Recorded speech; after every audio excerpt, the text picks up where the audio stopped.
So in Buddhism, this is very clearly spelled out. They're called the two truths: relative truth and ultimate truth.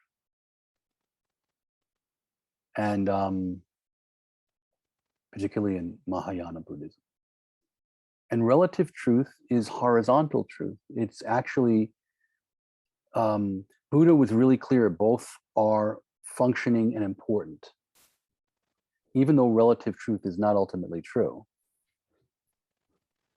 it's a kind of skillful means to an end.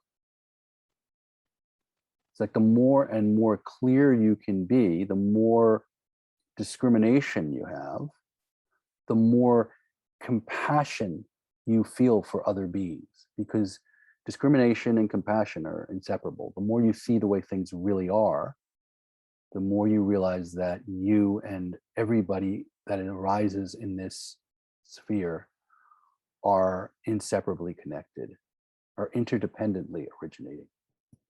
So of course, the more discrimination you have, the more clarity you have, the more, relatively speaking, you get clearer and more compassionate. And but that is an ultimate truth. Ultimate truth is, like relative truth is usually called the accumulation of merit or good karma. And Buddha, most people in the West who get into Buddhism don't get into it for that reason, like I didn't. Some people do. Some people do, and good for them. I was like, no, I've had enough of being a good boy with Christianity. I want to understand enlightenment and no mind and emptiness and that ultimate truth stuff.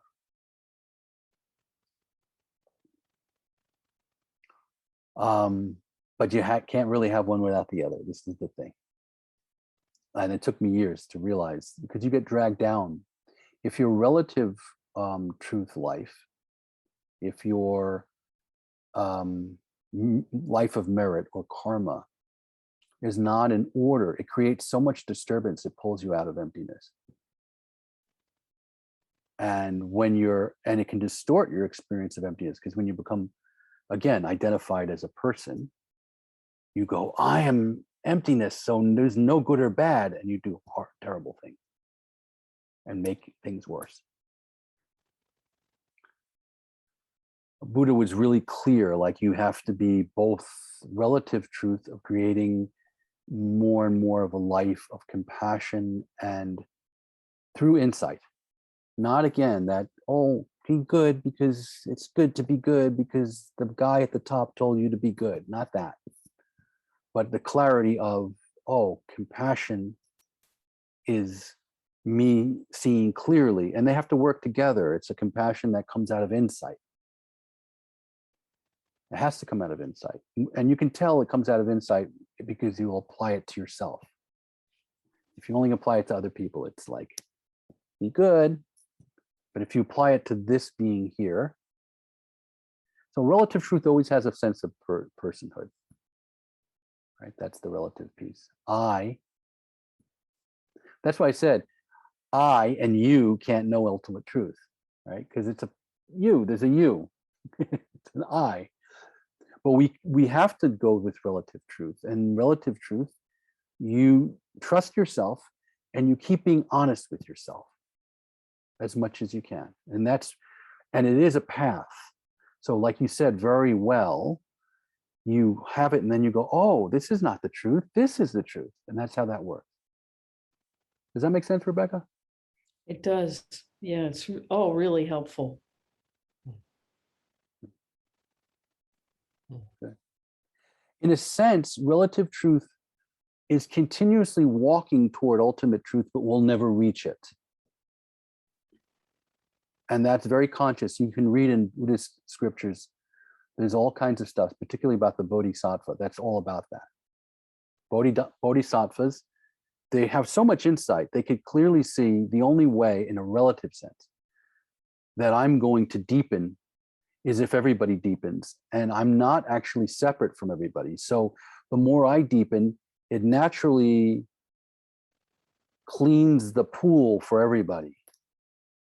It naturally creates a good vibe for everybody, even if they don't know it. It's not a matter of like, oh, everybody's happy around me. They might not at all, but you have enough insight that even if it's not apparent, it's kind of like planting seeds in the ground. You don't, you know that they're going to grow into something, but it's not apparent to anybody, and it's not even happening yet. But a bodhisattva means a wisdom being. A wisdom being is someone who has enough insight into the nature of emptiness and into the nature of compassion that they live their relative life as a person as much as possible, simply to become more and more compassionate. And there's levels of that because they understand, Buddha understands the script, the sutras understand, but not everybody's ready for that. So they're not like no guilt trip. It's like just a little bit, just even if you just have the intention that I'd like to get there at some point, if not in this life, then in the next life, they say that's a nice seed to plant. Just as much compassion as you can. Hold as much of other people's suffering or without reacting to that as you can. And of course, the beauty is the more emptiness experience of emptiness you have, the more possible that is, because you become the space.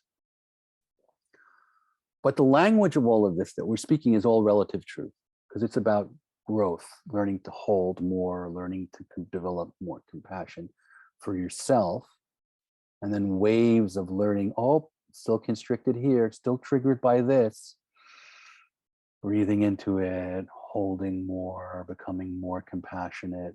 This is the horizontal.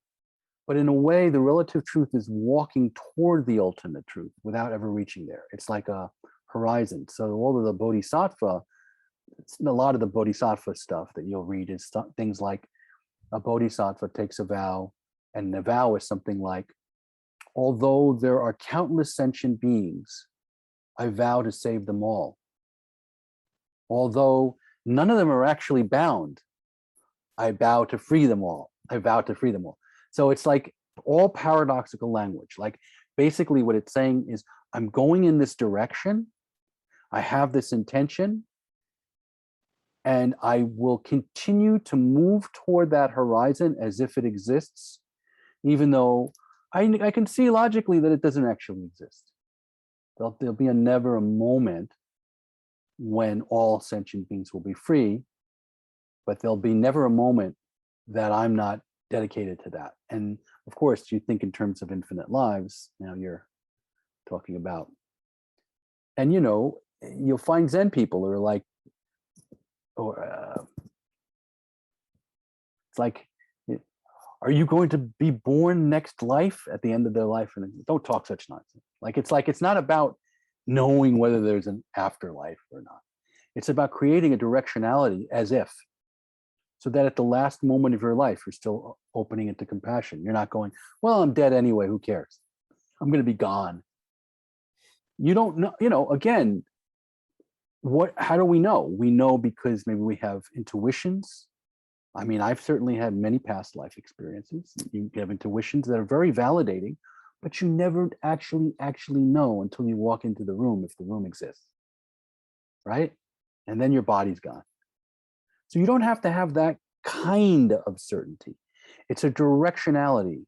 It's, again, the word for the accumulation of merit, the words around them are compassion. Accumulation of merit has to do with compassion. It's the relative truth. And the word skillful means it's a means to an end. Meaning, I understand this is relative truth. So in Buddhism, skillful means also refers to the Buddhist teachings that are moving us in the direction to more and more compassion. And some of them, as a Westerner, you'll go, oh, well, this makes a lot of sense. I should develop this, or I should develop that. And we say, oh, yeah, of course, it's logical. But then other Buddhist teachings, it's like, what? It's like, there's a Buddha that lives in a Pure Land. And if you say his name and think of him, you will become as loving and compassionate as him, and you'll be born in his Pure Land. Like, how is that rational and logical? And it's like, well, it's a skillful means. Well, what does that mean? Does that mean it's not true? it means it's ultimately not true, but it doesn't mean that it's relatively not true. It's still relative, and everything that we speak is only relative. So it's a relative truth that orients you in a certain direction, which is very, very useful, very skillful, they would say. And that Buddhist teachings, all the different versions of Buddhism, are different forms of skillful means. Depending on the kind of person you are, one may appeal to you, another may appeal to you. That's why you can have so much contradiction in things like Buddhism and certain schools of Hinduism too, and all of that. And that's how I personally can hold all of these different things, even though they seem mutually contradictory. Because when they're skillful means, when they're a means to an end, what are they really about? They're about opening your heart, holding more, being more present. And when you have language of more and more and more, it's not ultimate truth. It's still relative truth. And there's an I and a you in relative truth. I become more loving to you. You see, like that, right? So that's there. Skillful means, compassion. And then ultimate truth is the accumulation of wisdom. And the words around that are ultimate truth, wisdom, emptiness, no self. Accumulation of wisdom means having time where you say, all of that is not true. There's no future, there's no I to accumulate compassion. There's no I to become compassionate, and there's no other being to be compassionate to. All of this is conceptual. I am empty of inherent existence. Everything that is arising, and all of the interdependence is interdependence of beings that only appear to exist, but they're like fireworks. They just come up like a choreographed dance. You know, it looks like there's circles and this and that, but it's just little molecules that go, and the molecules themselves are also a dance. It's all a dance of emptiness. There isn't anyone here. I am inherently free. I'm not moving toward freedom. I am inherently free because I'm none of this. All of this is, you could say I'm all of it, but all of it is just an appearance. It's like I am the ocean, and all of the waves are simply the motion of that ocean. They're not real in any ultimate sense. They just appear to be separate. They never were separate. They can't really die, the waves, because they've never really been born. They're just movement. That's all this is movement. And it's not even really movement, it's the appearance of movement. And this is where this word vibration in Kashmir Shaivism, what a translation of spanda is little movement. So it's a vibration, or it's a throb, or a pulse. And if you look at, like, imagine the globe and the ocean, it's moving, but it's not going anywhere. So it's not really moving. It's moving within itself. It's throbbing, it's pulsing. So consciousness is throbbing and pulsing and making all of these forms through interpenetration of vibrations. And all of these forms depend on your mind, your capacity to perceive these things. A bat is seeing an entirely different universe. A whale is seeing experiencing an entirely different universe. So it's all just waves and minds that are made of those waves, perceiving those waves. It's just a play of consciousness. There isn't anybody.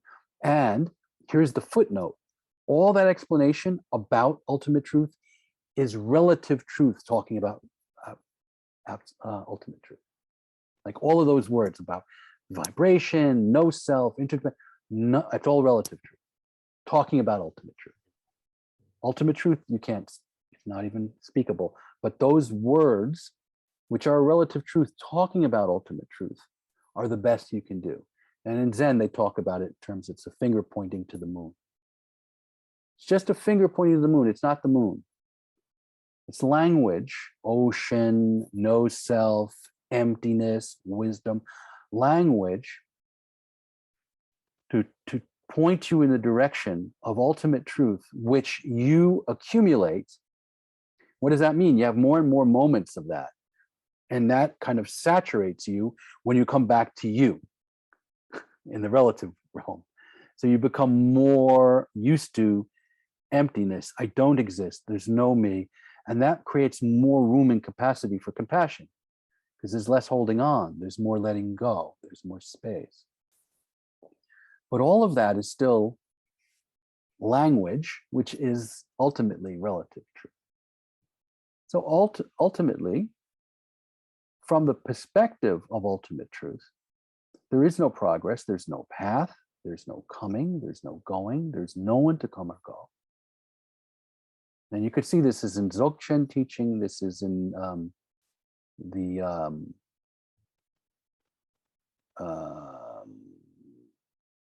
Zen teaching, this is in Advaita Vedanta, this is in the stanzas of recognition or the doctrine of recognition in Kashmir Shaivism, some of the highest teaching. There isn't anything to do, there's nowhere to go. And for anyone, any so-called one, who is resting in being, all of that is obvious and there's nothing to say about it. And all of those words they would say, if you ask them, don't touch it. But they're the best you can do.